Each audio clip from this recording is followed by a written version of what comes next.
বা সিয়াম, রমজান মাসে যে রোজা আমরা রেখে থাকি, এটা সম্পূর্ণ ব্যতিক্রম। এই আমলটি, রমজান করিমের সিয়ামের আমলটি, এটির বিনিময় আল্লাহ তাআলা ঘোষণা দেন নাই যে 10 গুণ না 20 গুণ নাকি 700 গুণ। অন্য যে কোনো আমলের বিনিময় আল্লাহ তাআলা বৃদ্ধি করে মানুষকে 10 থেকে 700 গুণ পর্যন্ত দিয়ে থাকেন। কিন্তু সিয়ামের বেলায় আল্লাহ তাআলা বলেছেন ইল্লা সাওম ফাইন্নাহু লি ওয়া আনা আজজি বিহি।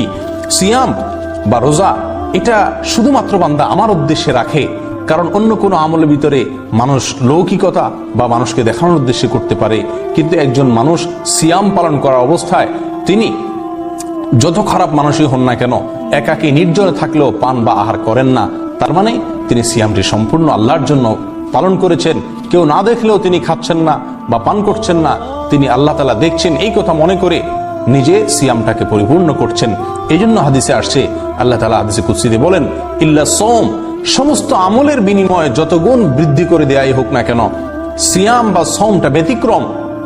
এটি লি, বান্দা আমার জন্য রাখে ইখলাসের সাথে, ওয়ানা আজজি বিহি, আর আমি আল্লাহ তাআলা নিজে এটার পুরস্কার দেব। কতটুকু দেব সেটা ঘোষণা দিলাম না।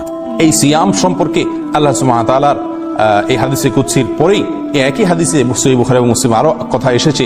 আল্লাহ হাদিসের ভিতরে আসছে যে লিসসাইমি ফারহাতান, রোজাদার ব্যক্তির জন্য দুই ধরনের দুইটা আনন্দের উপলক্ষ আসে। ফারহাতুন ইনদা ফিতরিহি, একটি আনন্দ হলো ইফতার করার সময় তিনি আনন্দিত হন, আর ওফারহাতুন ইনদা লিকায়ে রাব্বি, আরেকটি আনন্দিত হবেন তিনি আল্লাহ তাআলার সঙ্গে যেদিন সাক্ষাৎ করবেন সেদিন। এবং এই হাদিসে আরো বলা হয়েছে ওয়ালা খালুফু ফিহি আতইয়াবু ইনদাল্লাহি মিন রিহিল মিস্ক, একজন সিয়াম পালনকারী রোজাদারের মুখের যে দুর্গন্ধ, তিনি পানাহার বর্জন করার কারণে, না খেয়ে থাকার কারণে যে দুর্গন্ধ সৃষ্টি হয়, এটি আল্লাহ তাআলার কাছে মিশক আম্বরের ঘ্রাণের চাইতেও বেশি প্রিয় এবং আল্লাহ তাআলার কাছে পবিত্র।